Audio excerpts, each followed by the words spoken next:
Hello, everyone, and welcome back to I'll Read What She's Reading. We are currently... I'm just giddy and excited right now. We have... Wait, should we introduce ourselves? I'm Michaela. I'm Reggie. I already went. I'm Kennedy. This is off to a great start, guys. We're and just a little too antsy we right now. have begun our Crescent City House of Flame and Shadow readathon. We've read up to part 1. So basically how this is going to work, we'll see how much we talk. We might split this into more than one episode. If it's all in one episode, there will be link on the show notes, like a link to where you can skip ahead to get to the different parts. So this is all, everything we talk about right now is up to part 1. And then we're going to be reading all day. Read part 2. We'll come back. We just wanted to give live reaction of all of our thoughts reading this book. And we're also kind of doing a little behind the scenes vlog of everything too. So it should be really fun. But we haven't really talked to each other about our thoughts so far on part 1. Just keep in mind that if we say something very stupid in this first section, it's because we haven't read the whole book. Yeah. So if we say something that is answered later on, or if we're completely wrong about something, it's because we've only read up to part 1 as of right now. Which is what, like 250 pages? Yeah. So Yeah. The Drop. Isn't that what part 1's called? Mm-hmm. Mm-hmm. And the second one is The Search. Mm-hmm. Wait, let me look. I got my book on my lap. The Search. The Search. I'm so I finished excited. part 1 at like 1 o'clock last night. And I didn't go to bed till like 1:30 because I was just reeling. Well, here's the thing. We made a decision that we all had to stop at the same point. Yeah. So nobody knew anything that others didn't.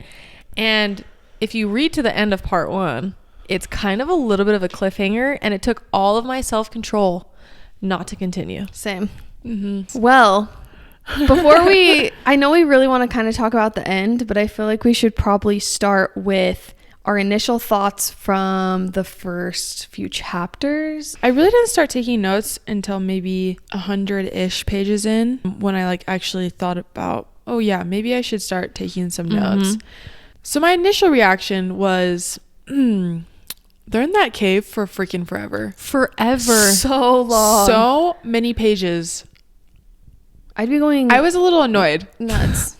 with how much was not going on. Mm-hmm.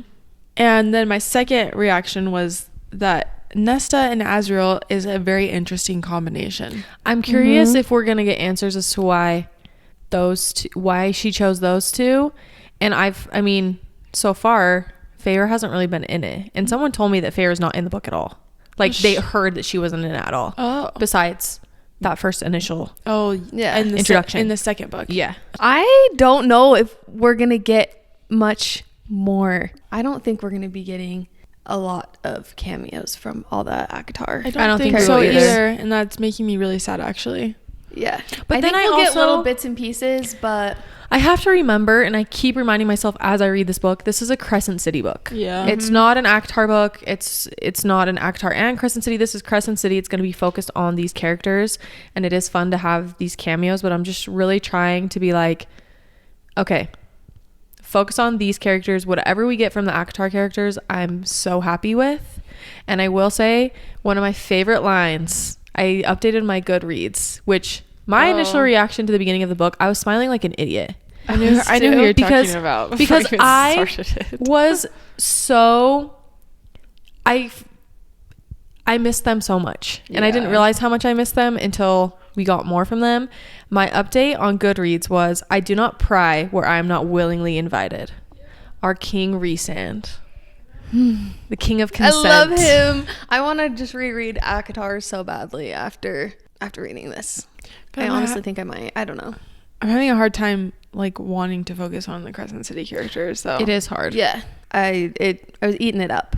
But Back to what you were saying about why you were thinking it's Nesta and oh yeah, Azriel. I do feel like it makes sense based off of everything you read in A Court of Silver Flames mm-hmm. and what we know about Azriel with, you know, the Star Sword and the Yeah. why did I just forget the Truth teller. Truth teller. Mm-hmm. But it is interesting to think when you know these characters from ACOTAR, the conversation that went on where Nesta was like, I'll go. You know what I mean? It just, in my mind, you think it would be like Resand and I don't know. I just can't imagine Nesta being like, but I mean, they do have Nyx, so maybe they're like Feyre are, what is it called? If she dies, she dies, she dies. Oh, they're he linked. Dies. Yeah, So that's like, true.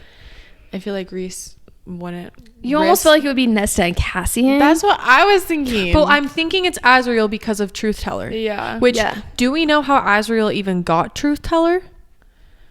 Do we know that yet?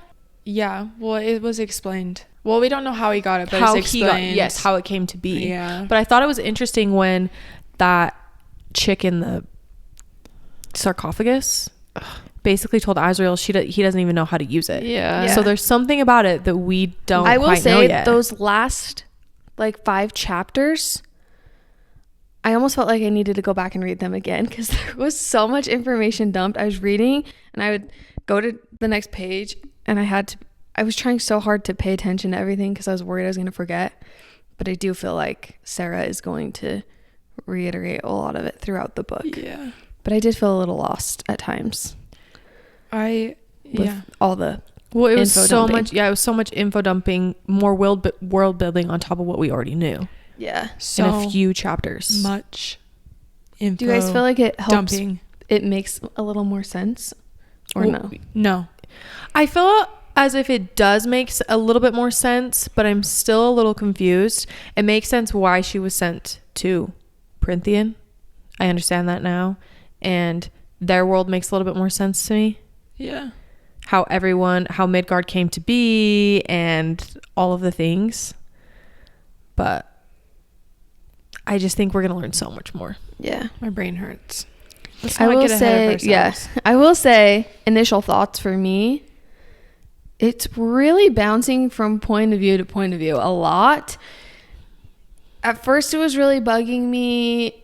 I go from really enjoying it to not, but there's so much happening. I love the bouncing around. It keeps me entertained and it keeps me Like on the edge of your seat. yes. Yeah.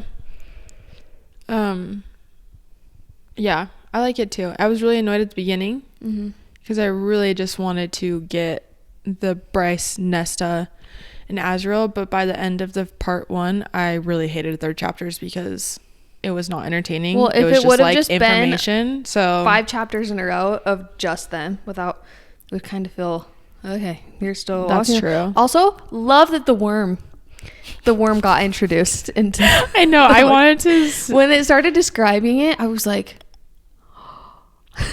I still can only picture that worm off SpongeBob. Though. I Same. literally almost made my Goodreads update insert GIF of the worm from SpongeBob. yeah, love. That's all I can picture, even though I know that's not what it looks like. I know. yeah. Also, I just had to shout out this scene. It made me cackle. The phone scene. Oh my gosh. I I took a picture of that because I wanted to talk about it, and I was just waiting for them to just be mind blown by the technology Bryce has. I was hoping Bryce was gonna say, because she was trying to explain pictures to him, and I was like, just watch her pull out her phone and be like, let's take a selfie. But she didn't. I know. I was like, why don't you just demonstrate what a picture is Yeah. and use the flash? I just thought that was That funny literally that would've been she's so trying legendary. to explain what a picture is, and I'm like, just show them how to take a picture. Or when they're talking about calling each other, and Nesta Yeah. says, "Oh, it's mind to mind," Yeah. and Bryce is like, "Yeah, kind of, I guess." yeah, everything. She's like, I don't actually really. I also appreciate how even when Bryce says words that are maybe more modern, Sarah makes a comment that it doesn't directly translate. Yeah. And it sounds funky in their language. Which, let's also talk about, because we were wondering pill. how in the world she was going to be able to speak their language. Reese says, "Here's a pill, take it." Yeah.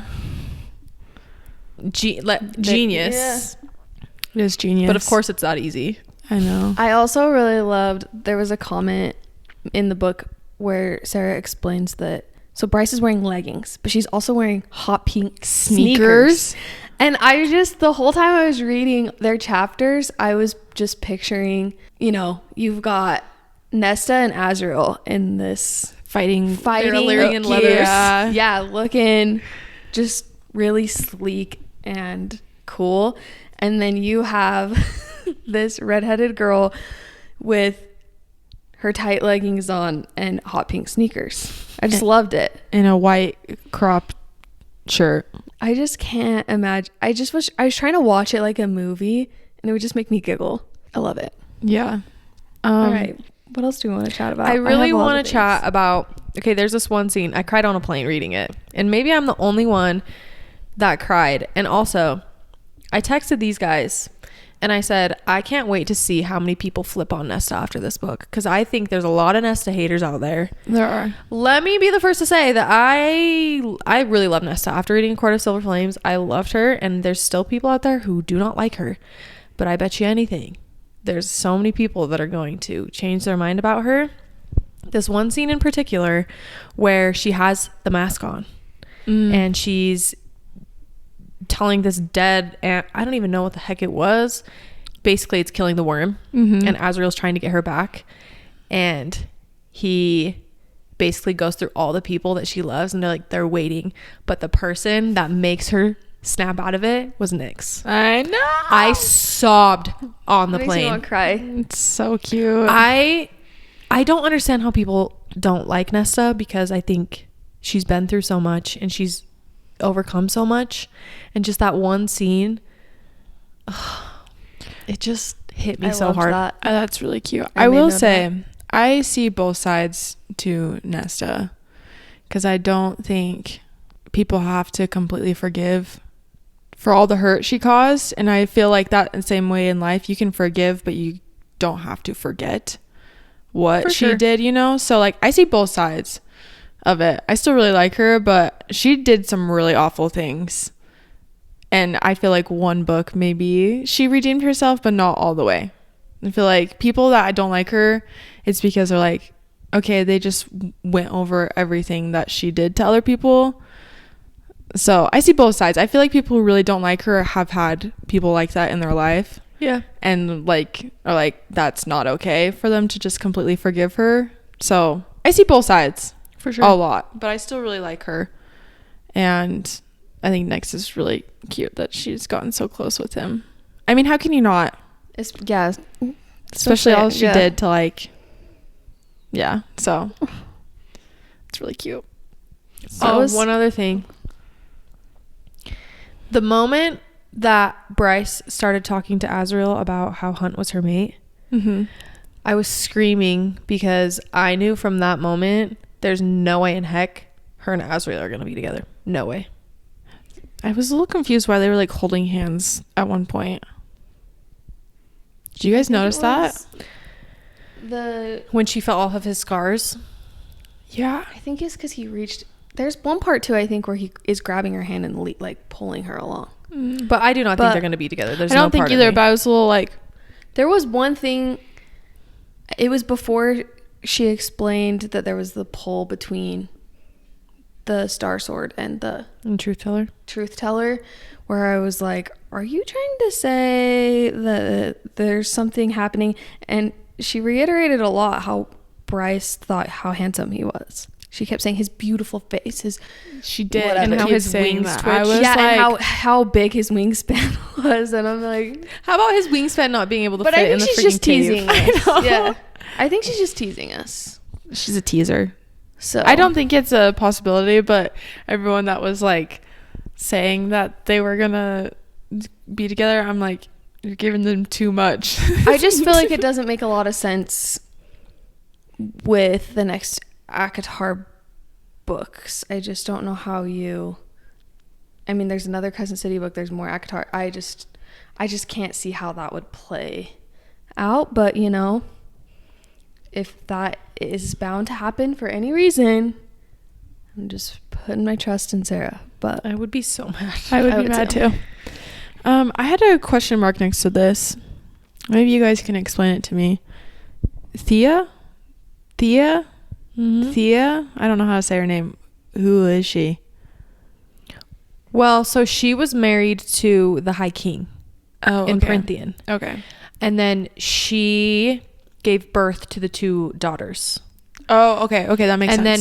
then so the High King and the other Peleos, Something like that. Thea and Peleos are the ones that go over to Midgard, and bring all the Fae with them. Okay, that makes sense. I think I put the question mark when they mentioned that name, but before they Continued on and continued explaining everything. There's a lot of characters to keep track of. Which I can't remember her name, and I should remember it. The person that's going through and telling the whole history of everything. It's one of the daughters. Yes, the fact that Azriel and Nesibel said she looks just like Reese's sister. Oh, Yeah. we gotta talk about that. Well, and they kept saying, we gotta get back and we gotta tell Reese. Yeah. Well, at one point when they started talking about the High Lord of the Night Court, or the High Lord, there was something mentioned, and I thought, does Reese know all about this? He doesn't. I know, but then later on in a few paragraphs later, he has no idea. Because but they didn't pass that history along to generation after generation. For a second, though, I was thinking, is this evil Reese theory going to be an actual thing? Oh, please no. I'd be heartbroken. But Michaela likes it, don't you? I do, but just because it's different. It's entertaining. It's interesting. I'm on the theory of evil Bryce. Okay, but I won't get into that quite yet because I still have some things before we get towards the end. My theory is, I could be wrong, I think Rune and Reese and Bryce are cousins. Okay. Because I think the sisters, they split up, right? And so I think the sister that was explaining everything is related to Reese, and the other sister is related to Rune. You think she lived? Yes. And somehow it's his great aunt. That's my. I could see that. They have to be closely related. There's been too many times that has been mentioned that Reese and Rune look exactly alike, and especially with their power and where we don't know. I don't know. Well, and it was mentioned that, I believe, something about, because Rune can wield shadows, right? It was mentioned that one of the sisters could do shadows and the other one, right? Was light. Yeah. So just put that in your little back pocket. We'll put it. I'll just save it for later. One of my comments was, the harpy, shut the front door. How is this going to go down?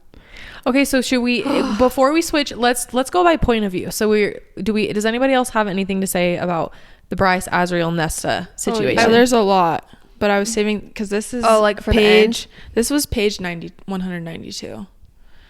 I mean, there's more I could say about like the ending. 680. Do we want to go by point of view and then switch? Yeah, because we haven't talked about Ethan or Therion and. Okay, well, I'll say my last thing from. I don't know if you guys caught this, but on page 208, they were describing the Fae from Throne of Glass. Let's pull that with the up. teeth. Yeah, and the shape shifting. I literally took a picture of it because it says, "Oh, I might have made a note." And so I was freaking out. I was like, "Yep, I took a picture." I was having. For a second, when she was talking about the carvings of the castle on the top of a mountain and it was green. For a second, I was like, "That's got to be Terracent." Yeah, it's not. But yes, I did catch that. I took a picture of it. Yeah, and I was screaming. I heard too. It was the teeth thing first, and then it was the shape shifting from something from another world, and I was like, so you're telling me essentially, because don't the wolves, aren't they descendant from those Fae? All the shapeshifters. Yes. So Danica, the Hellhound. They're descendants from those Fae. Yep. There's so many different Faes. Also, before we switch gears, where's the crown? Has the crown been mentioned in ACOTAR from the trove? Oh, because you have the harp. You have the horn. The crown. The mask. The mask. I don't know. I was wondering that too. The last thing. Sorry, I didn't mean to switch gears so quick. I have no idea where the crown is. It's probably gonna be Gallivant in a row. But also, okay, sorry, my mind is switching. So they're thinking that you can only switch worlds through the horn, like the made artifacts, right? Mm-hmm. But we know that's not the truth because Aelin did it Mm-hmm. without any of that. Mm-hmm. So they don't know about like word marks because you can. Did you feel like they were mentioning, because she said there were markings all over the cave? Yeah. I thought they were word marks. Yeah. Yeah. We're just really grasping at straws I know. here. I'm like, I want them. How can we make this work? I mean, it would make sense. I don't see how it wouldn't. You have but to. I don't know. It has to be mentioned somehow because Bryce took the horn back with her. And did she take anything else? Did she just take the horn? no, She took something else, right? I thought she took the. Did she take the sword with her? She did take the sword. Yeah. I thought there was another artifact she took. Maybe I'm wrong. I could be wrong. Anyways, I feel like they have to figure out that they can travel besides that. Or maybe it's unrelated. Well, I don't know if we want to get into our theories for what's going to happen next. Maybe we save but that for the very end. Okay. Let's save that because I have a thought. Okay, last thing with the Bryce and Azrael and Nesta. These are just something I wrote. Bryce is annoying me. Bryce, you dumb idiot. Okay, I I will will say- defend her for 1 second. Only for the fact of, we know Azrael and Nesta. We know them. We've read a whole series about them. Imagine being Bryce going into a strange world. You don't know these people. You have zero trust in them. Wouldn't you be a little bit more kind of how she Apprehensive? is? Yeah, I would say yes. But also, the reason why I'm so angry and upset with her is because everything they just found out affects both of them. Mm-hmm. And she was like, okay, well, screw you guys. You guys don't matter. So that's why I was upset because I'm like, what they just found out is not only affecting Bryce in your world, it's affecting everything in their world. Mm-hmm. You And so- almost think they'd want to try to Like, bring come their together. Yeah, come together. That's yeah. why I was upset because I'm like, they're literally figuring this out at the same time that you are. So why don't you guys like problem solve this together? Because they literally could have killed you so many times and they didn't. So many times. Because they want to save their world. And so that's the only reason why I'm like so annoyed. I see the apprehension on Bryce, but I'm like, you're being a little stupid and not thinking a lot because there's so many opportunities for them to have just been like, we don't trust you, you're gonna die. Yeah, she feels it feels a little selfish. But when I'm assuming what happens at the end of part 1 is she opens a portal. Yeah? Did you guys get that drift? Yeah. Yeah. Okay. Good. But the only time she opened the portal was when she told them she was the horn. And they were like, okay, we got to go see Reese. And she was scared. Like, are you guys going to try and cut this out of my back? Type of Yeah. thing. Yeah. And then that's when she opened it to leave. Yeah, I Because guess. they did say, we will do whatever it takes to save our whatever. So, I mean, I would trust them. But I do see where she's coming from. Yeah. Yeah. I still think she's a dumb idiot. I just am like, I mean, I do I too, just but want to like- know, what's your plan, Bryce? What's your plan? She thinks she's going back to Midgard, but we'll get into theories later. The only other comment I wrote is that I really, even though Bryce was driving me crazy, I really liked her commentary during all of the whole monologue where she's like, oh, classic stage mom. Or Yeah. like, I just thought that was funny. But she's there for the comedic relief. But let's chat about Ethan and our merman and You know, Lydia. and Lydia. Out of all of the perspectives, I think theirs is my least favorite. Uh-huh. I like it better now, but when it first started, I just couldn't. Felt like it was dragging. Yeah. Now I feel it's going somewhere. It's getting somewhere. I just feel so bad for Ethan. Same. I said Ethan and Sigrid, enemies to lovers, I pray. Yeah, about that, Ooh. I was so sad. I was like, darn it. Well, I actually don't think she's dead. Well, she's got decapitated. The harpy. Well, yeah. Also, they Don't literally get me- shot Sabine, right? Yeah, her In face her off. face. So, I don't know. I don't think it ever said she was decapitated. I think it said his claws went through her throat. Like, I pictured it being like, boom, boom. Oh, I'm thinking Not- of the other the thing they killed in the cave. Oh. Yeah. She got Yeah, decapitated. she's dead. I don't think she's dead. I- Because they put so much like emphasis on like her being the Fendra. How do you say it? Fenrir. Like, I just don't think she's dead. So I have a hard time with stuff like that in books, though. When it's like, are they actually dead or are they alive? You don't see the dead body. If it does not say so and so is dead, you never know. I know. I'm a little like frustrated with this harpy situation. I know. mean, it adds suspense, but I'm like, oh, okay. Well, harpy's gonna be. I'm trying to theorize and come up with. So she wasn't a slave to the Viper Queen, right? Who? What is her name? Sigrid. She wasn't a slave, No, right? no. So how in the world did the Viper Queen get her to fight? Well, she volunteered. Why? I think it's the whole Alpha thing. I don't know. I just don't understand the alpha thing quite yet, because I feel like there's just so much to learn still about the wolves. Yeah. Mm-hmm. And where's Ari? Who did she trade her for? What was the trade? What was the trade? The Viper Queen. She's a little bit of a snake, girly. I'm also just really getting the vibe that both Ethan and Therian need to stop feeling sorry for themselves. Yeah. Well, sad boys. I mean, Ethan, I get why he's sad. He just killed, air quote, killed. I really hope she's the not heir. dead. I don't think she is. But Therian, I'm just kind of fed up with his whole I suck attitude.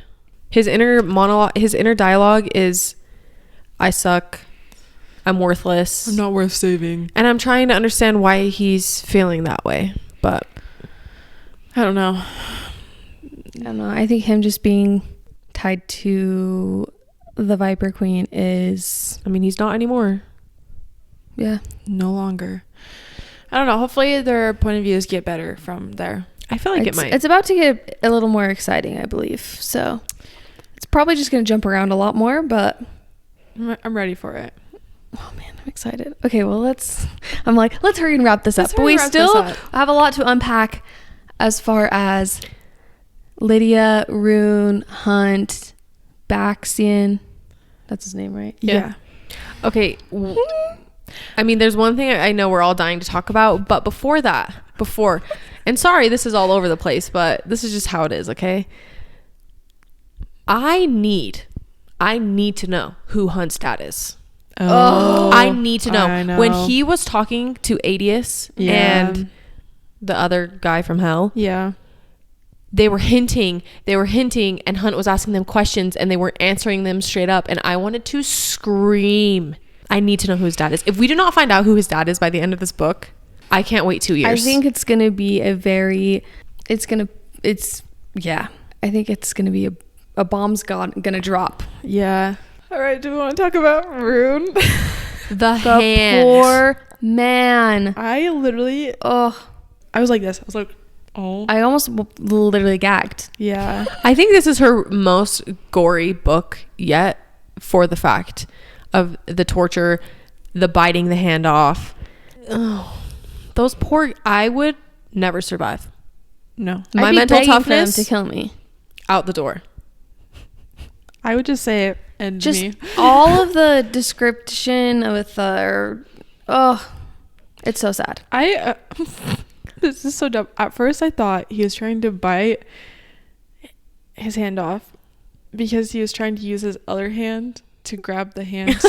Instead of, I wasn't thinking about how he could just slip out of the shackles, and then I don't know why my mind immediately went to like, oh, I'm gonna grab my hand so I longer that way. I don't know why that's where my head went, but it made sense when it just sucks that they were right there. I slammed my book shut. Yeah, I was not happy. You're telling me Rune went through all that pain. Baxian had to chew through everything, Flesh and bone, for nothing. Yeah. But Baxian is the best guy ever for saint. volunteering and not making him do it. I feel like, and I hope that we get more. I just wish Lydia was there more. Like, more involved. Yeah. If that makes any sense. Not that I want her to torture them, but like, I feel as if she only had maybe 2 scenes with them. Maybe. And I guess we left off on the scene. He wants nothing to do with her. Well, he wants nothing to do with her, but she was growing their wings back. Mm-hmm. And that's where we left off with them, right? Yeah. So I'm really anxious to see where it goes from there. Yeah. I'm anxious to see Lydia's plan. Yeah, how it's When gonna the feel fire like it's sprite gonna- was shocked with whatever Lydia had told her was going to go down, I cannot wait to see. I'm stressed because I really hope it goes well. But I feel like it's not. It's going, I bet you anything what's going to happen is the harpy's going to wake up right as all of this is Of going course. down. Uh-huh. And it's shiz is just going to hit the fan. Ugh. But also, what is the Asteri doing with Hunt's lightning? I know. Oh, that was sad. They didn't take it all, right? I don't think Or so. just a little no, bit. it was just a little bit. And why do I feel like I love the little bromance with Hunt and Rune. I know. at some point, It's why well, do all I feel three like of they them. are legitimately going to make Hunt pick between the two? Who But lives, who dies? He's gonna pick Rune. Oh, well, Of yeah. course. 100%. Yeah. I don't see Baxian making it through this book. But I'm curious what Danica's extra point of view is. That's sometimes Mhm. why I wish I didn't know who the point Exactly. of views were from, No. because the other thing too is the bonus chapter in my book is those three exploring worlds together. So I know it's Nesta, Azriel, and Bryce exploring worlds. Oh, so they're gonna go with them? I'm assuming. Well, and there's a point of view of Randall and the parents. We haven't heard anything from them I yet. actually really hate that they did that. Yeah. Me too. Just say that each one has different bonus chapters, but don't tell us who's in the chapters. Yeah. Or they should have just not done it. Or they should have done a little extra book that you could buy for extra amount that had all the bonus chapters in it. Yeah. Yes. I feel like they really screwed the pooch on that one. Yeah. Yep. I'm really anxious to keep reading. Me too. Same.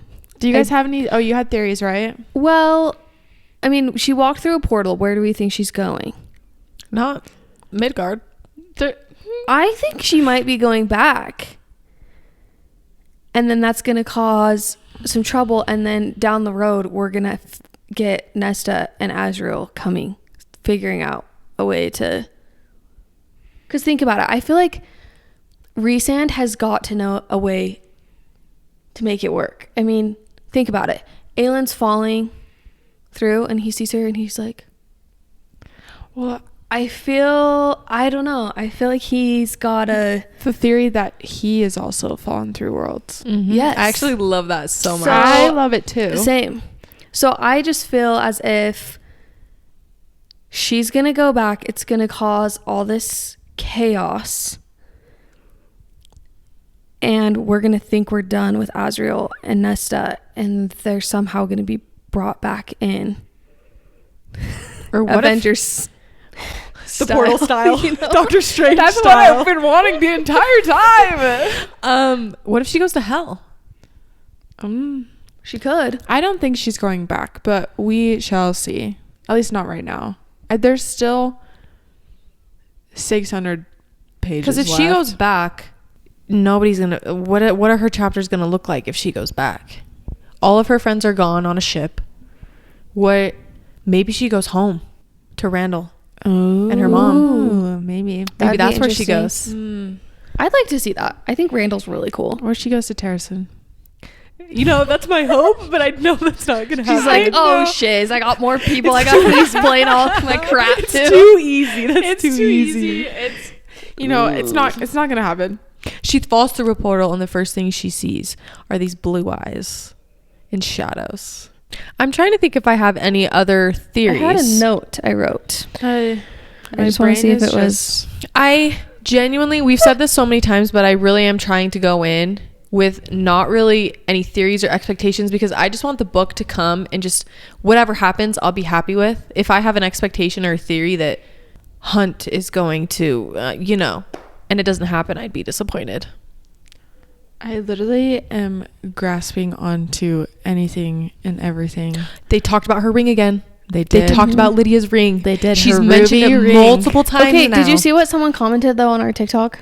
No. They were saying how if these are taking place at the same time, how would they have both of them? My genuine theory. Well, it's because remember. Okay, spoilers for Throne of Glass. If you haven't read it, skip for like the next 30 seconds. remember how they got the rings? They were in the underwater caves. They were in those caves, and they were just getting gold because they needed gold to pay for people. And that's when Aelin and Rowan exchanged those rings. So I probably should explain this better in the TikTok. My initial reaction was those rings and those jewelry came from somewhere else, or the people who were there were taken to Midgard. Love that. It's like a set of a jewelry. It's a part of a set. Yeah, it's like it's not the exact ring. It's not the exact ring. Yeah. Like part of those fae were taken to Midgard because I feel like they're taking bits and pieces of different faes from like all of these different worlds. So that was my initial thought, is that it's just from the same kind of like the jewelry that they had down there was the people who used to live there now live in Midgard. Yeah. I don't know. That was my... I mean, I understood what you were trying to say. It also probably didn't help that I was like, you think they're her ancestors? Yeah. I get what you were trying to say. Yeah. Sorry. No, you're good. One other thing that makes me hint that we might get a Throne of Glass cameo is I highlighted this line that said when that lady was, why can't I think of her name, explaining her little monologue of the history. She says, we were not the only beings to come to this world hoping to claim it. Well, yeah.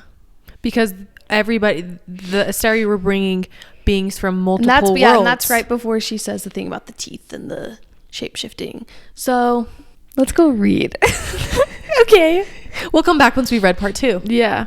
Yeah. To be continued here in a few seconds for you, but probably a few hours for us. Probably like 5 hours. Yeah. Yeah, it's 12 o'clock. We gotta get the ball rolling. We gotta get on it. All right. We'll see you in a second. Stay tuned. All right. We're back after reading part 2. Part 2. This is a second day. Day 2. We thought we would finish part 2 yesterday, but we did not. So here we are. Yeah, so she lands in the Autumn King's place, which apparently she intended to do. She's pulling Bryce always has a plan. You know, she's reminding me of another character from another series that Sarah J. Maas has written. I won't say her name, but she's really pulling one just like her. Yeah, I'm feeling that. Where she doesn't tell anybody her plans. Oh, and then we find out later. I've seen this film before. And I didn't like that. Oh, I did like the ending. So. I did like the ending. And I did like the ending. Here's something I'm gonna just say about Bryce real quick. I was literally just saying this to you guys before we started recording, but I really like that she's kind of a smart and she's got a sense of humor in difficult situations, but it just was a lot of snippy comebacks the entire part 2, and I was like, okay, they're not having as much meaning. It's not as like funny. I don't snicker anymore. Yeah. I'm kind of just like, okay, we get it. You always have something witty to say. Anyways, I still love her. She is the queen. Long live the queen. Long live the queen. Okay, so she is making the Autumn King think that she's trapped. She's not. She got cards off her sleeve. I don't know. What? She's got cards up her sleeve. Oh, I was sorry. I said that really weird. She's got cards up her sleeve. As she always does. And then all I can remember after that is the epic breakout of prison. Well, we've got all that went down. Well, no, because at the end of part 1, Ethan decapitates Sigrid, right? Yep. Sigrid's head. I was right. You were right. She was right. She was. We were wrong. Let's just talk about Ethan's POV real quick, because I don't have much to add about that other than I'm intrigued to see what happens, but I was a little bored. Same. Yep. Do you think him and Jessica are gonna have a thing? No, I really hope not. I guess we could talk about Jessica being 1500, however old Midgard is. Yeah, she's oldie. She's old. She's been there all that time. No wonder why she knows everything so much. But yeah, that his whole perspective just wasn't my fave. And Sigrid is now a Reaper, which I guess I'm a little bit confused as to how she is a Reaper, where that's gonna go. We've got Hypaxia. Sorry guys, I have heartburn so bad. I'm not gonna be able to edit out all my okay, sorry. Yeah, I'm curious to where that's gonna go as well.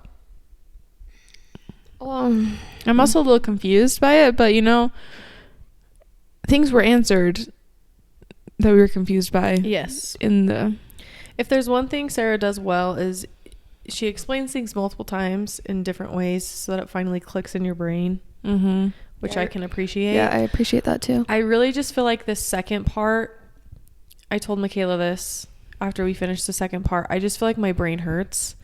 I kind of feel like my brain hurts throughout this entire book. There's so much info dumping, so much new information, and so many new characters that I'm having a really hard time keeping track of everybody's names and everything. And so like many. The princes, it's really hard for me to Prince of Chasm, Prince of Pit, Prince of whatever.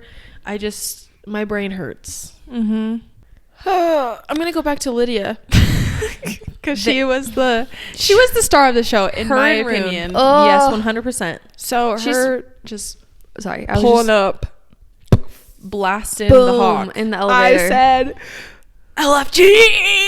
Yes. Honestly, right now I think Lydia is my favorite character in Crescent City.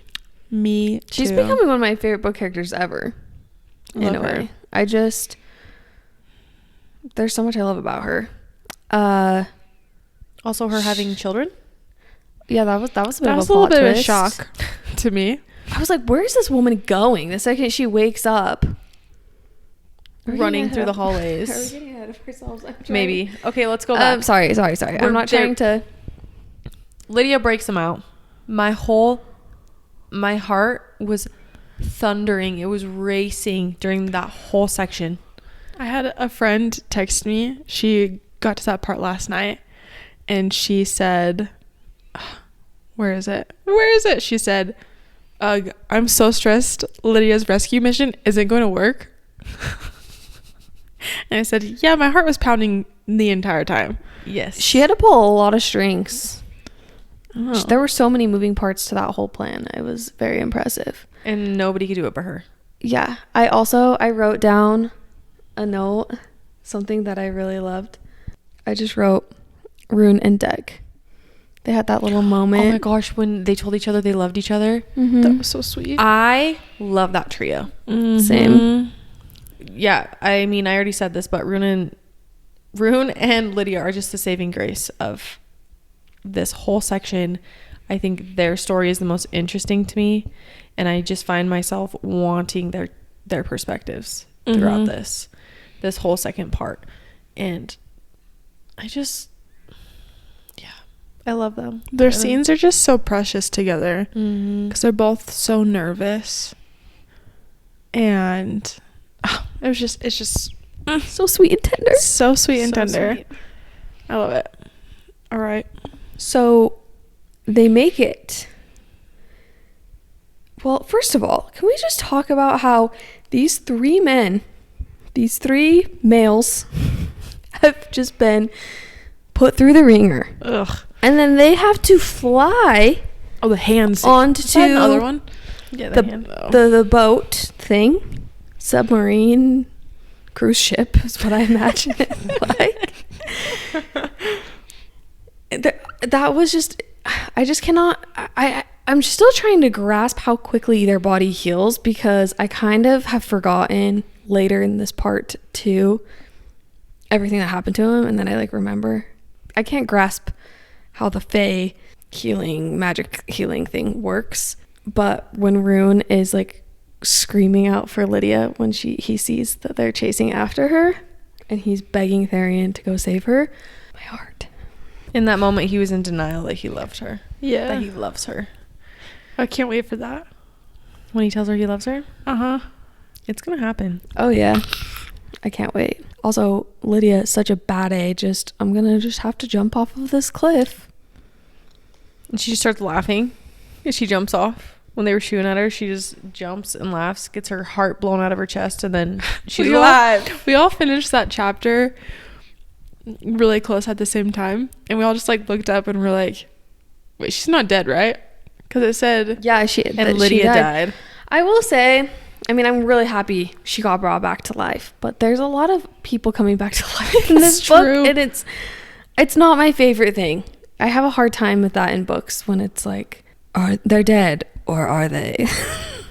I mean, I think it's a fun element if it happens once, but when it starts to happen a lot, when everyone's getting resurrected, it just starts to feel like death is not final. Like this whole thing with Sophie's body too. I'm like, okay, but I mean, I was fist pump in the air when she woke up, which I knew she couldn't die that quickly in this book.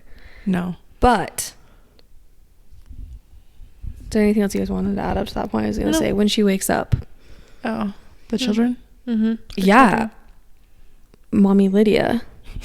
She just wakes up and starts bolting. I was like, where is this woman going? I was worried she lost her memory for a second and she didn't know where she was. Like a psychotic episode or something. Mm-hmm. I'm just trying to understand. I would love to be in Sarah J. Maas's mind because I'm trying to understand, because there's so many ways that she could have had Lydia go to the Ocean Queen to get help, right? There's so many different ways that she could have gone about it, and I'm trying to understand why Lydia had to have children, because it just felt so random to me at the moment when all of a sudden she has these 15-year-old boys. Mm-hmm. And my only theory is that maybe SJM is creating some type of future series with all of these children. Yeah. From all the books. I don't know. It just kind of felt so random to me. Because it doesn't really feel as if the boys are going to come back into the book. Because she had such a sad little goodbye, bidding them farewell. So, but let's talk about the fact that the whole way she got pregnant and where that came from, because she made it sound like it was from a totally different, where was that she was? Because it wasn't. I'm assuming it's the other island, the Pangaea island. I'm assuming they got those rituals from other Fae lineage. Yeah, because in ACOTAR, she's not Fae, but they do the same thing. Tamlin in the cave. Oh, like the rite? Is that what it's called? Okay, yeah. Yeah, but I don't think it's a breeding ritual. Or yeah, is it? It is. It literally strictly says it's a breeding ritual. Oh, well, there you have it. I don't know. That was just a very interesting part that I wonder if she was I'm just intrigued to see what, if anything else comes into play with that. So. I wonder if they were she was like trying to connect some of the Fae lineage from the ACOTAR world into. But the weird thing is we already know that. I know Bryce is weird, from but that world. When she was explaining it, she was like, it was, I don't know. I was just trying. I'm just reeling at how in the world, why are the children, you know what I mean? Yeah. It just seems kind of random. It's crazy that they're 15 years old too. Yeah. I was expecting them to be like 8, if that. Yeah. 15. But wow. Crazy. And then I feel like the next big moment when they're all meeting with the Ocean Queen, Bryce comes back and she reunites with Hunt. It was sweet. Precious. It was sweet. I kind of feel bad that Bryce has to reiterate everything she learned to literally like 25 different people. Yeah. But you know, it is kind of nice because once again, SJM brings it back and kind of says it again in a more condensed version. Yeah. So if you didn't get it the first time and you didn't get it the second time, maybe you'll get it the third time. Yeah, it's starting to make a lot more sense to me, which is nice. But my poor Bryce. My poor brain. It took me an hour to tell everybody what happened, and this is not funny, but have you guys ever seen Deadpool? No. Okay, there's this certain scene in Deadpool where essentially, anyways, Deadpool can regenerate his limbs. Mm-hmm. And at one point, he loses his lower half of his body. I don't know. And he has baby legs. And I think also at one point in the movie, he has a baby hand. And so when Rune was growing back his hand, that's I the was only actually thing I could picture is a little baby hand. Struggle with, because I know it grows fast, but I'm like, that's gotta look. Let me just find I this don't photo. know. Honestly, we should do a TikTok where it's Crescent City spoilers without context and put this photo in there. Because you guys, this is all I could picture was this little baby hand. Oh, honestly, It's yeah. a little baby hand. Yeah. Yep. That was Rune. He's got his little I was baby almost hand. picturing it like, you know, those people who have the little tiny hands that they put in their sweaters when they talk. Oh, yeah. They hold them. Yeah. I kind of picture that for a second. Not that him getting his hand chewed off was funny, because it wasn't. I feel like after this part, it was a lot of info dumping and a lot of talk. Snooze fest. I was a little bored. But I will say, comparing this book to the other two Crescent Cities, this feels, and I don't know if it's because I've sat down and I've been reading it for 6 hours at a time, but it feels a lot more fast moving, which I appreciate. I feel like, yeah. Yes, but I mean, it's just, I mean, I'm going to save my thoughts till we finish the book because maybe my mind will change. As of right now, I just have a really hard time understanding why. I love this series, don't get me wrong. I have a really hard time understanding why people love this series the most. As of right now, where it stands. And maybe the next section is just going to absolutely blow my mind. And I'm not saying I'm not enjoying this book, because I am. I think my brain just hurts every time I read a Crescent City book because there's so much info dumping at once and world building that my brain just hurts. And characters and It's like draining. But the weird thing is I really enjoy when there's a lot of characters. I like when there's a lot of different perspectives. For some reason, it just feels like sometimes when characters are introduced into this series, they drop off the face of the earth and they never get mentioned again. I'm still waiting for Emil. I'm waiting for the heartbeat to get... Yeah, what the heck? yeah, like what happened? What's And the update maybe- with the heartbeat? You want to know what? Maybe we'll get more of that from Ethan's perspective in the next section, because he's the one that's actually there where Yeah, but they're- he's going to... Oh, yeah, that's true. Avalon? Yeah, that's true. I think she's going to show up towards the end and fight against them. That's where... If she's not mentioned Yeah. again, I'm going to be like... What was all that for? What was the reason? I feel like it's got to come into play, I think. Hopefully. So, okay, moving in chronological order, they're on the ship. They get to Avalon. Yeah. And Flynn's sister is randomly introduced, and now she's married And to there's Therian. there's a quick little 5-minute. And Well, now I think it said she's a 5 part of the minutes later group they too. were Do you think she's married. going to die? I think she might die. I think she might die too. And honestly, I know in the last section I said that Therian was annoying me. I like him again. We're getting whiplash I love from him. Therian. I like him with his, I don't know, he just has this essence about him when he's not feeling sad about himself, and I feel like he's getting his mojo back. Yeah. I think I like him when it's from other point of views of him. Yes. And not his actual point of view. I agree Amen. with that. For sure. Yeah. Not that he himself inside his brain. It's just I feel like he's funnier from other people. Mhm. So He just gives those little tiny, you made a comment when Bryce and Hunt were fighting and Therian said, sheesh. Yeah. I just can just picture it. And I genuinely love how these characters love each other so much and their relationships and their interactions. Sarah does that so well, where she has these group of people that band together and they would do anything for each other. and I love that so much. I do too. It's cute. It's the best. All right, so they're in Avalon. Pissed. We have the arranged marriage, and now they're in the caves. The worm. I'm so sick of all the created caves scenes. I knew that it was gonna have some parallel with ACOTAR. Well, yeah, when but she was it's in that just world, annoying. and she mentions it, and They're just such boring scenes to me. The cave scenes. But it didn't last as long That's true. as the last cave scene. So that's good. Well, maybe before we get to that, do we want to talk about Rune and Lydia? I mean, it's I guess in the that middle. happens. I guess that happens in the middle. caves. Yeah, I was very excited. me too. Really excited about that. I just love them. I also, it made me cry when he's kissing her and he like goes to put her hands up, and then he realizes, I think that Rune, He's a sweetie. he comes across as this big bad boy, you know, prince, Party boy. Yeah.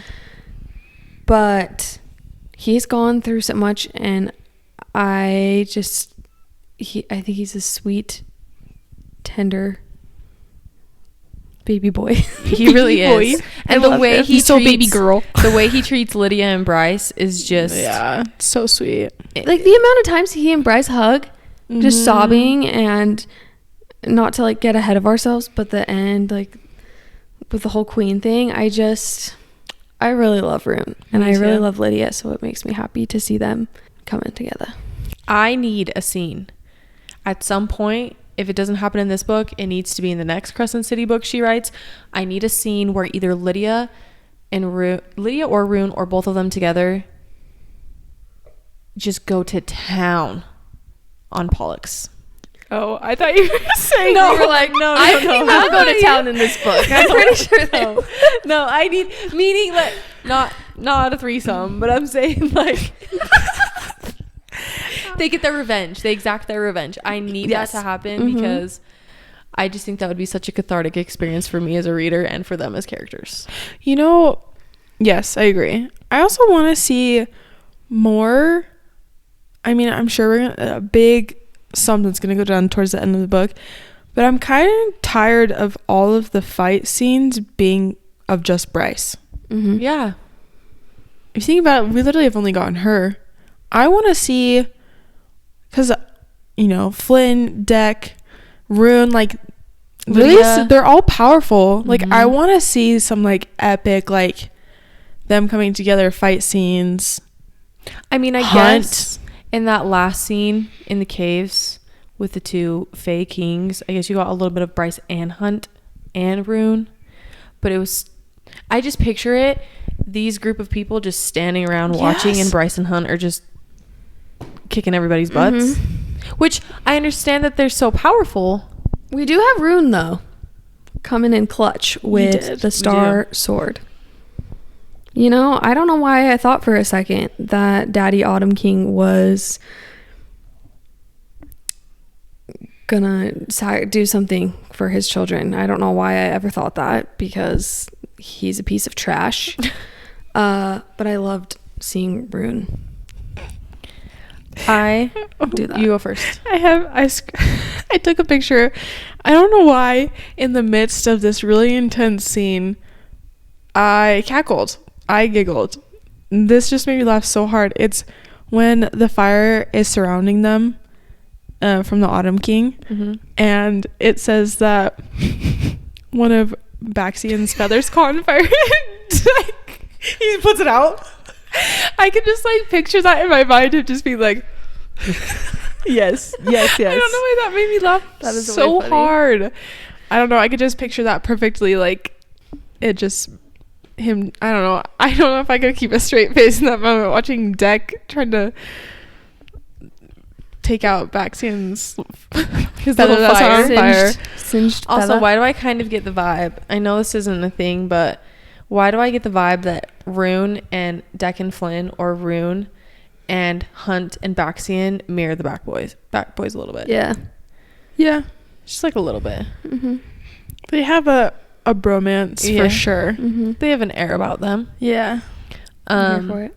Backtracking though from the fight, we've got to talk about the hell scene. Yeah. Oh. Hunt's Daddies. daddies. Who's your daddies? We don't know. No, I mean, at first when we were first reading through the chapters, all three of us were so confused. We didn't know which Prince of Hell was his dad. Come to find out that two of them made him, but then another man How does made Hunt him say with- it? He says, something about a lab. I was just a test in a lab or something like that. But kind of cool that he was literally made for Bryce. But I appreciated that they did say that the mating bond is completely separate from him being made. Because had it been just the fact that he was made to power her up, I think it would have made their connection less special in my mind. Yeah. I agree. Yep. But now it all makes sense. It makes sense why he was so easily able to hunt demons and I thought he was just lightning. really bad, eh? Me too. I know. It's not what I would have expected. New. But It doesn't necessarily surprise me because now that we know who his dads are, whatever, now that we know where he's from, SJM left crumbs throughout both of the other 2 books. yeah. I mean, we had an inkling he was from hell, but to have it confirmed is just great. We've been asking for so long. I've been Who needing is that. Hunt's dad? Who's your daddy? Who's your So, daddy? And now we know. There we are. And then we end With the flourishing. the flourishing island of Avalon Yep. with all the other islands. Mm-hmm. And where is this book going to go? I don't know. We're entering into where Sarah thrives. The Yep. last 200 pages, 150 pages of a book. It's where she really I'm thrives. getting a little like more nervous and kind of sad in a way. Because I That's know almost this over? book is going to end and we're going to have such a long time How do we move to on? wait for the next book. A part of me wishes, because it's supposed to be 4 books, right? In Crescent City. I think so.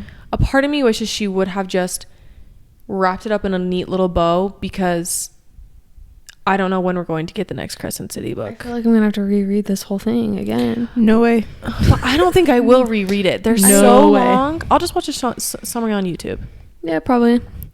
I also want to know if you guys think we're getting Azrael and Nesta back at any point. I don't think we will. At this point, I don't really know. But I feel like whether in this book or the next book, we got to have more of an answer to Rune and Resand, and I feel like they got to have some sort of interaction. But But maybe we won't. But we do have the answer. Like, we know Yeah. why they're so similar, and maybe that's all she will give us. True. And I feel satisfied with that? Not really. But once again, I just have to remind myself, this is a Crescent City book. Yeah, not It's an going to ACOTAR. be about Crescent City as much as, if that's all we got from ACOTAR, the ACOTAR characters, and that's all we got. Mm-hmm. It might just be them stopping the Asteri before they enter Prythian. But then where Maybe. does that lead us into for the next book? I guess we will see. Okay, I don't have any more to say. Do you guys have any theories for what's going to happen in this last part? Anything I- else to add? Someone's gonna die. I kind of want someone- someone to die. I want someone to die. I want to be wrecked. I don't like when everyone lives, and I know that's I don't like that happy sounds sad. endings. Also, everything that's going down with Ethan, and The I'm people. intrigued by that, but it's also I'm very heartbroken. Which, okay, when they said that all those missiles were being dropped, Mm-hmm. was that where her parents are? No. Her parents on the other island. Yeah. Pangira. Aren't feel- they? I have no idea. They just said like the name of a place, think and Bryce had some like The Meadows. big reaction, remember and I couldn't the- remember what that was. The Meadows is when, is it in the second book? When all of that attacks are happening and all the Fae shut their doors and the wolves come and help her. I was trying to find the That's the meadows same on the thing. map.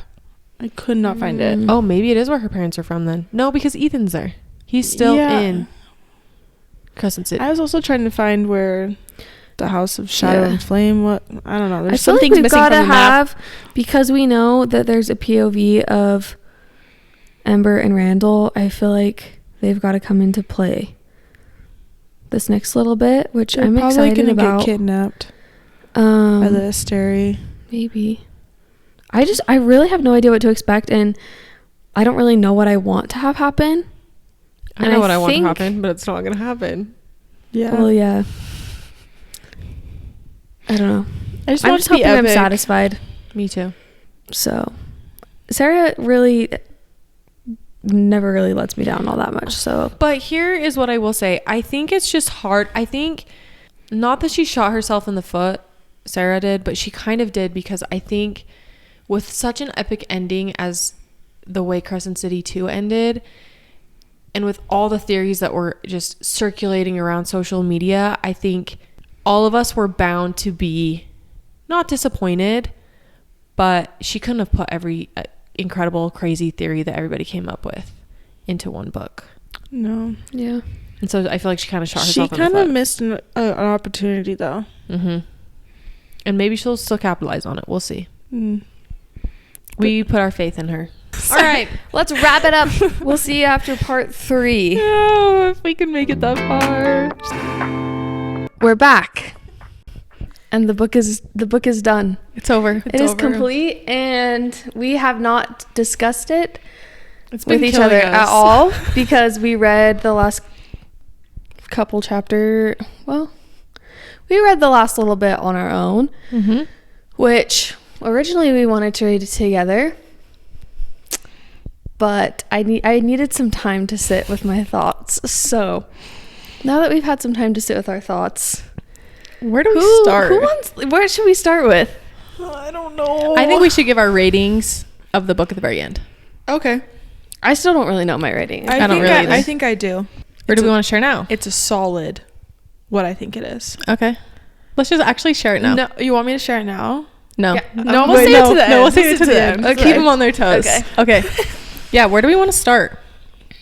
Well, I mean, we left. What was the end of part 2? I couldn't tell you, to be honest. Okay, so the end of part 2, we left with Rune says, "Long live the queen." I believe it was right after they killed Oh, her the dad. Autumn Yeah. King. Yeah, I believe. That sounds right. Okay, so they were in And the Avalon, caves. yes, and Avalon, all of the islands come up because they let loose all the magic. So that's Yeah. where we ended in part 2. Yeah, okay. Part 2 was, yeah, it was a bit of a snooze fest. But part 3, It was a ride. it was a ride. Should we start with our loves, and then maybe not our loves, or do we just go in chronological? I don't know if I can keep it all in chronological I don't think. order. Let's just share our thoughts. Yeah. Because, I mean, if you're listening to this, obviously you've read the book, and so I don't think we have to, like, recap Yeah. the entire Mhm. book. Yeah. You can go first, Michaela. I don't want to go first, but I can. Well, if you don't want to, you don't. By have the end of the book, I felt very underwhelmed. Okay. It wasn't as epic to me as I thought it could be, and I ended the book. I didn't cry. You didn't? Mm-mm. I didn't cry. And literally my favorite part of the entire book was Rune and Lydia. Mm-hmm. I think that's a pretty solid consensus of most people. to. Yeah. And they were such a small part of it. Mm-hmm. I don't know. It just seems like, for me, the Asteri were such a hard villain, and they did it so easily. Oh my gosh, I Yes. have that in my notes. I Yeah. was expecting this Kingdom of Ash level battle at the end, and they defeated them so fast. It was like, let me open this portal and shove you in it. See ya. Yeah. And so I just was really underwhelmed because I was like, that wasn't as epic as I thought it was going to be. I was really happy with, like, everyone had their happy endings. First off, no one died. When Bryce died, I was like, she's not not gonna gonna die. die. I knew she I wasn't gonna didn't die. feel it because we've seen this so many times. It just felt repetitive from her other books. And I know it's a completely other series, but everyone dies and comes back to life in this series. I don't think it's possible to have one of the main characters die because there's some miraculous way to save Some them. antidote. Yeah. And so Don't it get me just feels started on that. frustrating to me. I was waiting for her to shock and awe us. I wanted her to kill somebody because history shows that she doesn't kill main characters off. I mean, obviously we know she kills people. Yes. We've seen in other Yeah. books that she has killed people, but she never kills off main characters, and I wanted it so badly. I actually wanted did Bryce too. to die so bad because I wanted her sacrifice to be worth something. Mm-hmm. Well, and I have a hard time with the whole chosen one thing in a lot of books because sometimes it's done very well and other times it's not. And I don't feel like it was done super well in Crescent City. I felt like Bryce was very annoying. And there were times where I was like, okay, she's really funny.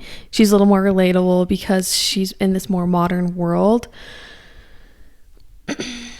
But I just had a hard time. It was like she was the chosen one. And I know she had some training that we didn't get to see where she trained with Randall. And I thought we would get some training, like Azriel maybe teaching her something. But everything just came so easy to her. Like their plan went exactly as she planned it out. It was just that the Asteria end up being like, well, there was something we've been meaning to tell you that we've known from the beginning, but now we're going to tell you now. You know what I mean? That whole... Yeah. And then, I don't know. I just had a hard time with Bryce in this book, and I do agree that they all just kind of got off really easy.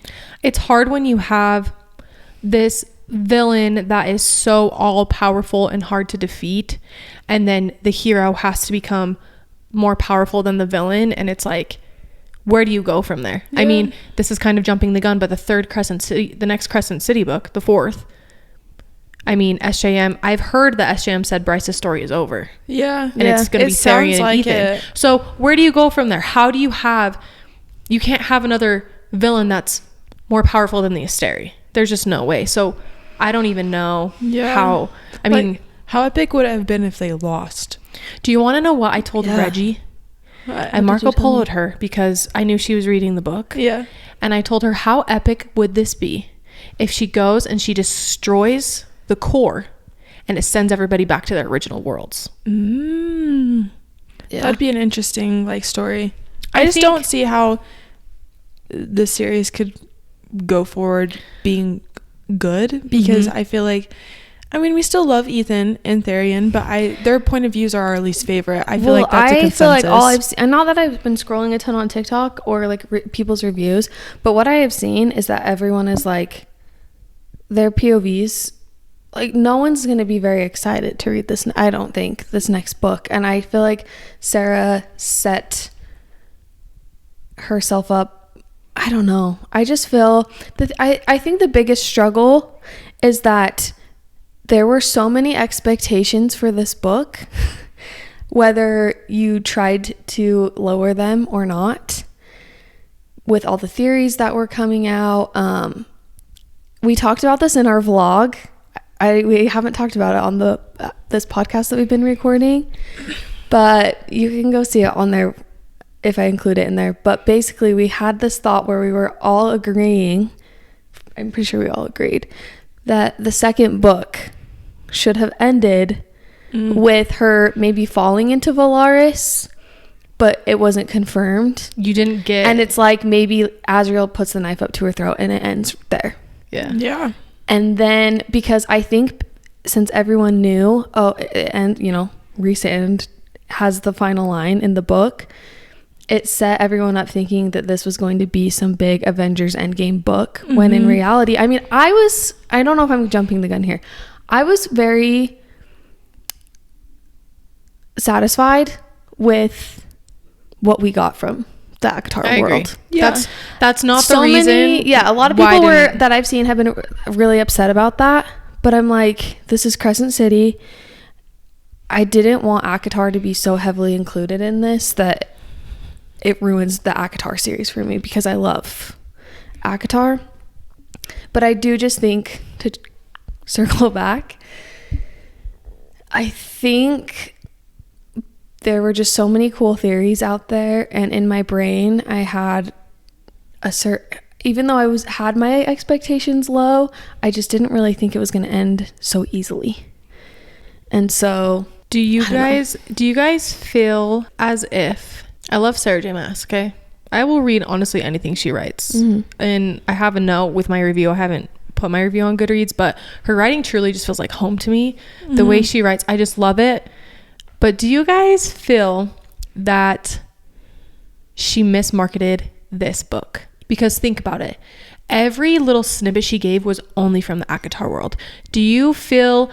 I almost feel a little bit jaded in the sense that she could have written everything that she got from the ACOTAR world. She could have gotten it in Midgard. She could have gotten it from the Princes of Hell. The Princes of Hell knew everything from the beginning. So to me, almost, I love her, but it was a genius idea because she sold way more books. Oh, She yeah. got Sure. people Oh, yeah. to read every single one of her books that she's ever written because of that Crescent City 2 ending. So to me, it's kind of like, I don't think it was a ploy to sell more books, but it almost feels a little bit like that after finishing the book. Nice marketing strategy, but probably could have been done a little bit better for a more enjoyable book. I don't know. And even in her interviews, just the way she was talking about it, I feel as if it misled us a little bit into thinking this was going to be more than it was. And once again, I'm not upset with how much the ACOTAR characters were in it. I felt extremely satisfied with that. It's just hard when you put that much hype into a book. Everybody was bound to be, well, not everybody's disappointed, but I think there was quite a few people who say it's like their favorite of all time, which I could totally see why. I think it's my favorite Crescent City book. Oh yeah, Yeah, I feel think like I so, was too. very heavily entertained for the most part of this book.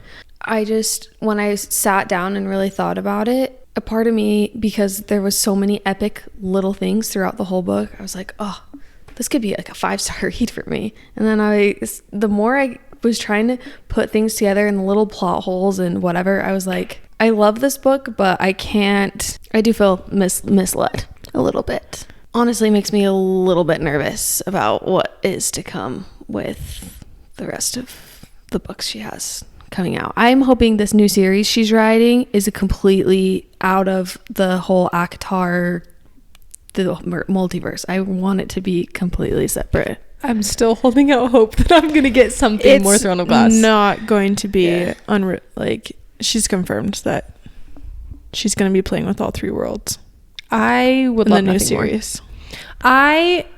I trust her. I don't. Yeah. This book doesn't make me not want to read anything that she writes ever again. I really enjoyed it. I just think with the hype around it, there was no way not to be let down. Yeah. Leads me back to my point where theories kind of sometimes ruin books for a lot of people. And I mean, it's hard to not theorize, but I feel like my problem is the entire book. I just kept waiting for something to happen, and I knew it wasn't going to, but I just kept waiting for it. I don't know, everything just towards the end like came too easy. It really That's did. why I was so upset, is because I felt was a little angry rushed. with how easy it was and how rushed it was, because I'm like, this is supposed to be the person that has literally made everyone in all 3 series life a living hell, and it just boom, they're gone, and no one died. Yeah, like Literally no one died. No one, except for Jespa. yeah, but she willingly. I mean, there were a lot of really cool moments that I liked in the ending, just little things, but I didn't really feel like I was on the edge of my seat. I wasn't feeling all that scared. I think I was more like anticipating something bigger happening, and then all of a sudden when it said Bryce is dead, I was like, oh, Ethan's gonna pull through with the antidote or something. She's gonna with all the people they brought back to life, I was not convinced that anyone was gonna die. I don't know, and I know it sounds so silly to be like, I wanted someone to die, but when you've seen it happen enough times, you kind of are like, okay, Sarah, rip my heart out a little bit more. Like, Yeah, I probably would have cried if Bryce would have actually died, but I knew she wasn't going to.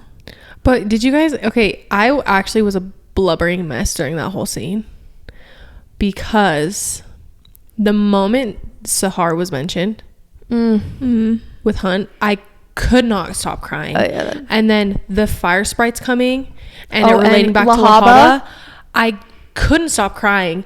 And then during the whole scene, my heart wasn't racing because I knew she wasn't going to die. My heart raced more when Lydia was breaking them out of the dungeons. But then when Hunt is bringing Bryce back and it mentions everybody standing at the portal waiting for them, I was sobbing. Yeah. But it's weird because it wasn't... I don't know why I was sobbing, because I knew Bryce wasn't going to die. It just felt like that tiny little moment with all of that was just kind of a little culmination of all 3 series coming together, and I could really appreciate that because that's what it was. Yeah. All the callbacks. It's like, for as long of a book as it was, I would have really liked this more of a battle with the Asteri and it feeling much more intense and scary, and me being afraid of all of them than getting all of these weird POVs of we're making this antidote and we're getting married to this girl and I have no idea. I know that's got to play into the next book, but a lot of that. But will it?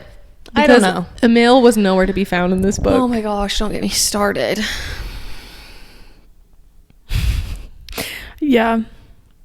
There were times where I was like, oh, that's really like sweet and tender. I felt like I was just so like, because I was too far gone with like feeling angry with how, like, I really just want this epic battle. Like I said in the previous like part 1 and part 2, I'm so sick of everything just being Bryce. Yeah. Like I wanted them to like come together and like battle it out together. Yeah, like where was Baxian? And he was on the island with the Pegasus. It's just like, I don't know. It felt like Bryce and her little frat bros posse, that they were just there, but she kind of did everything. I also have a really hard time.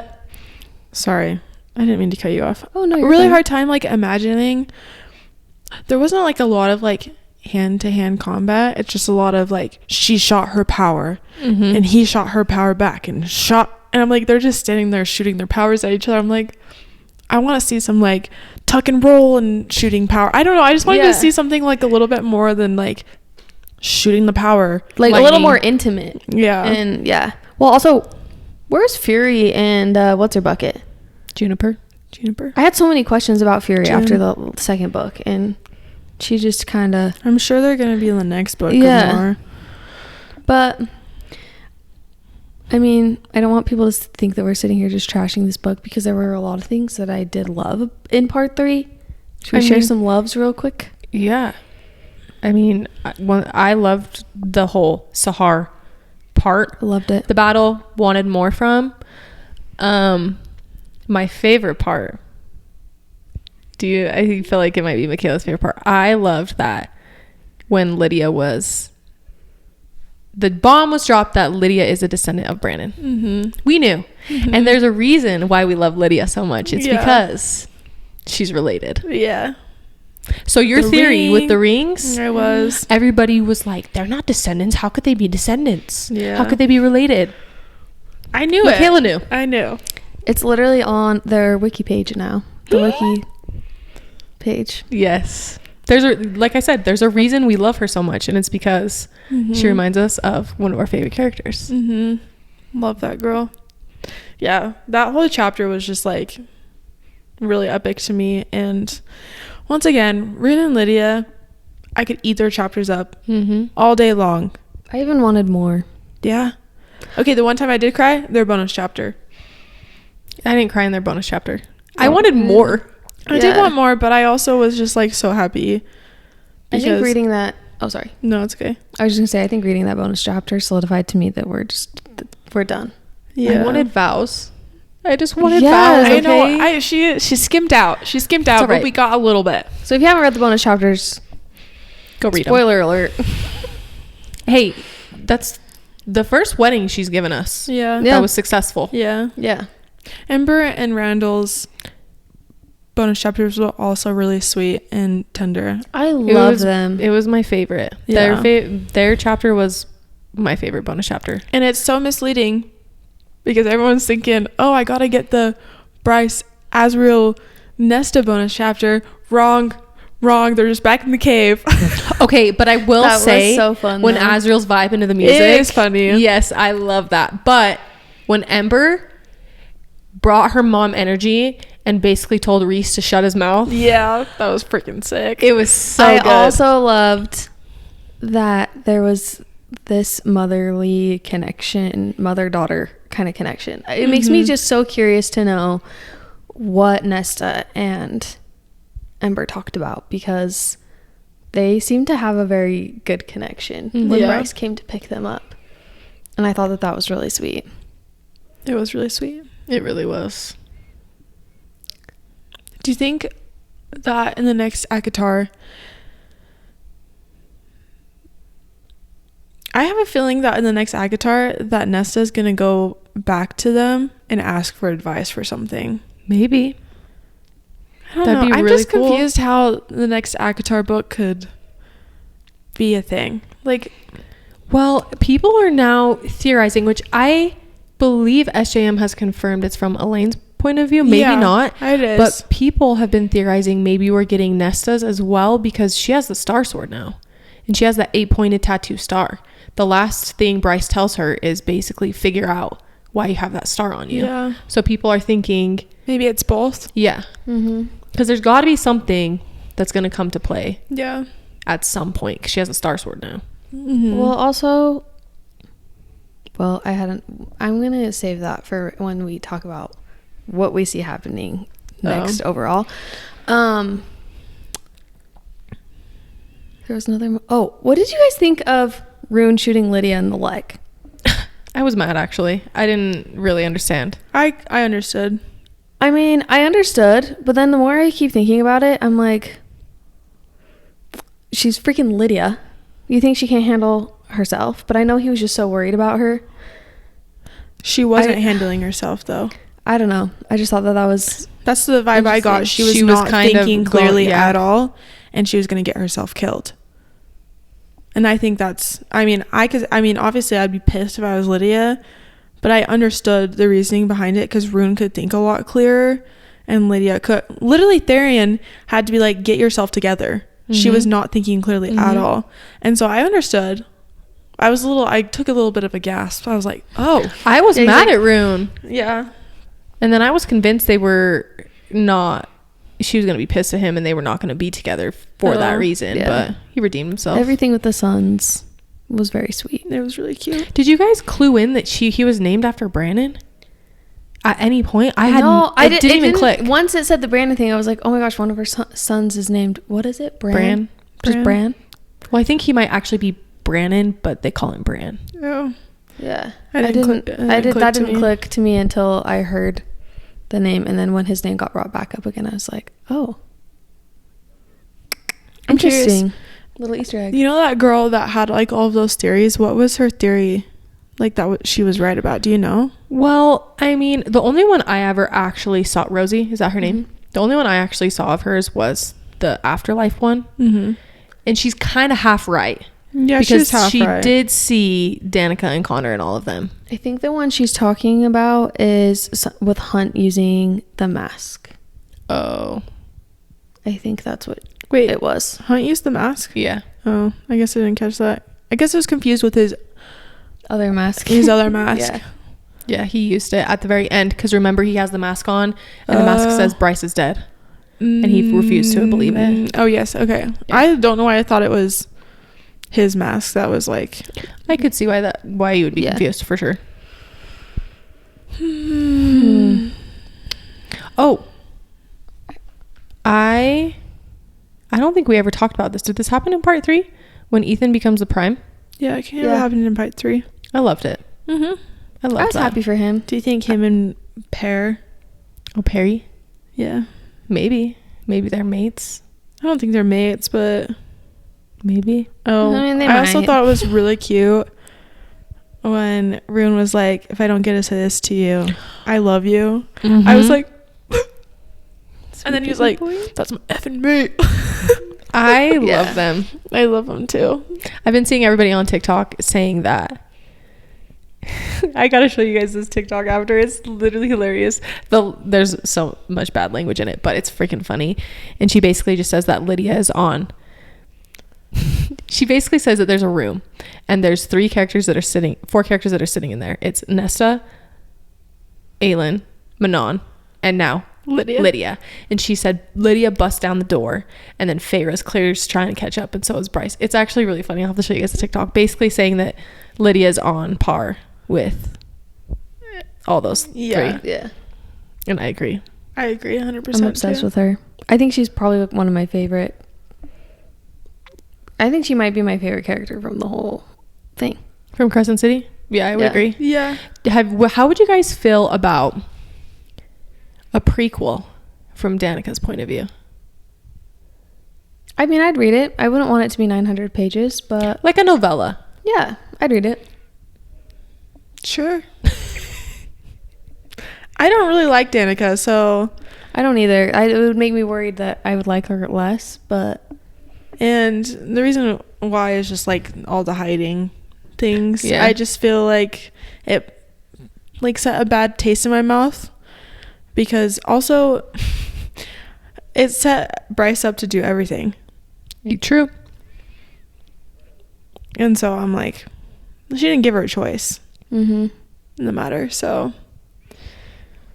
I think it would be interesting just to see how she figured out everything, and her with Baxian and all of that. I think it would be. And Lydia. Yeah. That's the only part I would be happy about. Because Lydia's there. Yep.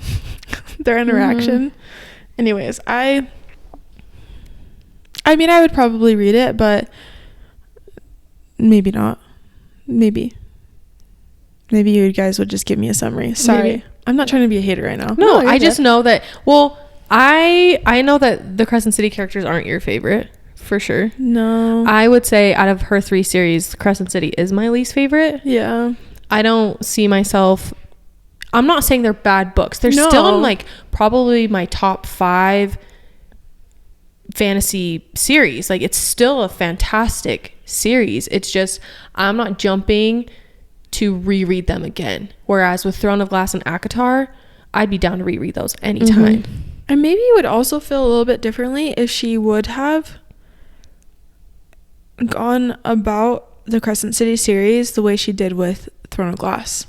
Like some smaller books. Because I feel like the gradual learning of everything in Throne of Glass is just done so perfectly. And I feel like in these books were info dumped so many times that I'm like, okay. The weird thing is, though, is I think a lot of people dislike the first books in the Throne of Glass series for that reason. I think they think they're boring. I love them. Yeah. I don't see it. But I think people have a hard time with Throne of Glass because it is so gradual. I loved it. But, I mean, I don't know. I also think that, well, how did you guys feel about the point of view changes throughout this book? I didn't mind them. I didn't mind them, but towards the middle, jumping the whole Therian and Ethan thing, I just wasn't as invested in their point of views. Like Therian, I liked him when I didn't know him as well. But for a guy whose point of view we got so frequently, I still had no idea what was going on inside of his head. So, Well, remind me, Michaela, does Throne of Glass switch point of views mid-chapter? Or does she normally do it at chapters? I can't remember, to be honest. Because I know a lot of people were having a hard time and they hated how it would switch so many point of views throughout one chapter. Yeah. I loved it. I mean, I really liked it too. I like it because sometimes it keeps my attention. Sometimes will have a hard time if it's a multiple point of view chapter and it's a point of view I don't care about. If it's a whole chapter in their point of view, it's hard to keep my attention. But since it switched in the middle, it was easy for me to continue reading. I think it was also a necessity because so many things were happening at one time. Mm-hmm. And so she couldn't do just like one chapter and one point of view. Yeah. When something was going on at the same time. So like it'd be like 3 chapters would all be going on at the same time, and I feel like that would be a little even more confusing than just having them to switch in the middle of a chapter, because I feel like that was easier for everything that was going on in the book. I mean, at the beginning I was a little like, okay, but then by the end I was like, I feel like it was a necessity and I didn't mind it. I think it made it go by a little quicker. I agree. 2 things I wanted to say real quick. Go for it. On top of, I mean, we were talking about how we felt like the ending was just kind of too easy. There were also 2 other parts within this part 3 that I felt like were also too easy. 1, the harpy. Oh, when she came back, I almost texted and was like, Michaela, she came back, because I remember when we recorded part 2, you said, if she doesn't come back, so help me. Yeah, she just comes back and it's for like like 2 seconds. yeah. 2 seconds. It's like, oh, see ya. Also, the Under King. Ethan's just like, let me just freeze you, and then he's just gone. Hype. Oh my gosh, you guys! I saw this girl's TikTok. I need to send it to you. Okay. She loves the book. She rated it 5 stars, and the reason why she said is because if you have read the books as much as her and can catch all of the tiny little seeds that Sarah plants within this book, you love it. Essentially, the Under King, obviously we know the Under King is from Throne of Glass. Yeah. Mm-hmm. There is, I'm going to butcher this so hard, but when they're exploring some caves in Throne of Glass, there are these certain, I can't remember what she called them, I can't remember what she called them. Anyways, and they're scared of magic, and that's what the Under King is. So the moment that Ethan wields his ice, the Under King was scared because they come from the Throne of Glass world and they hate magic. The scene that she specifically talks about Rowan wielding cold wind, and they hated it. I should show you guys the TikTok because this girl came with receipts with pages from each book. It was incredible. Was Dorian there? No, Dorian wasn't there. I don't believe so. But in my notes I wrote, is Ethan a descendant of Dorian because Dorian wields ice? Anyways, so the Under King to me made way more sense once I watched that girl's TikTok because he was so easy to defeat. I just remember it was like he just froze him and then he kind of like obliterated, and I was like, oh. Because I mean, if you think about it, he wasn't that big of a bad guy in Throne of Glass because they had such powerful magic, and Ethan now had it because he took the antidote. That also was easy. It was very easy. Yeah, makes that antidote in a few hours, it felt like. I don't know. I mean, it makes sense, and it did play a very interesting role in the book. But also, she just kept making them, and then Ethan was just kind of, I don't know. But that's when I knew, like, when Bryce died, I was like, here comes the antidote. But they didn't even give her the antidote. Yeah. That was a sweet moment, too, when Jessica saved herself for Bryce. I did appreciate that because it kind of brought her back in, and we thought she was going to have a big part in. For a second, I thought Hunt was going to sacrifice himself for her. Would have loved that too. He's going to sacrifice himself. I would have really liked that. But yeah, is there anything else you guys wanted to mention? I mean, there was a lot that happened, and I'm sure there's things we're forgetting, but I don't think so. I think we should just share our overall rating. Who wants to go first? None of us know each other's ratings. I'll go first. I'm rating it 4 stars. Me too. For a second throughout part 3, I thought, okay, I have to appreciate how epic this truly is. The fact that Sarah can give us these breadcrumbs. Even the tiny, teeny little breadcrumbs we got for Throne of Glass was so genius. But when I sat and thought about it, after I finished it, I thought I could give it 5 stars. And then I sat and thought, part 2, once again, this is my qualm with the Crescent City series. There's about 150 to 200 pages that she could have cut out. And that's why I can't give it 5 stars. I still really like this book. It's still epic, and I can appreciate everything that Sarah put into this book. But it's not something that I'm dying to reread. yeah, same.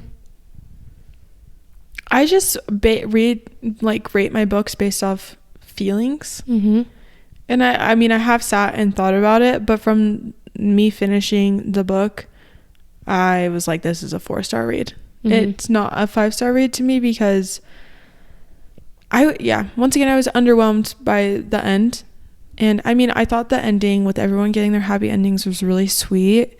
I just wanted their battle to be more epic, and I was just by the end, I was like, oh yeah, that was cool. Not like, oh my gosh, like I love this book so much. I was like, oh, that was really sweet, that was really cool. My feelings weren't like hyped. Yeah, I feel the same. I feel a little let down, but I also am feeling very satisfied at the same time.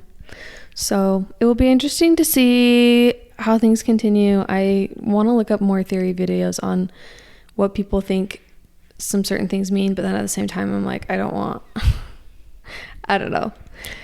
I think I've learned my lesson, and I'm just gonna let the book come as it comes, and whatever Sarah has in her brain will be enough for me. Yeah, Also, it's interesting because I've seen a few things about how Sarah wrote this book and then totally scrapped it and started over. I'm just so curious. I want to read the first draft. What the first draft was. But is that why it took so long? Know. Maybe. Probably. Because it's been 2.5 years? 2 years? 2.5 I think years? it's been at least 2. Honestly, even though I'm sad I started it later than a lot of people did and it got spoiled for me, I will say I'm glad I didn't have to wait 2.5 years to read this book. Me too. So I feel like I would have had to reread it. So anyways, there's our reviews, our little recap.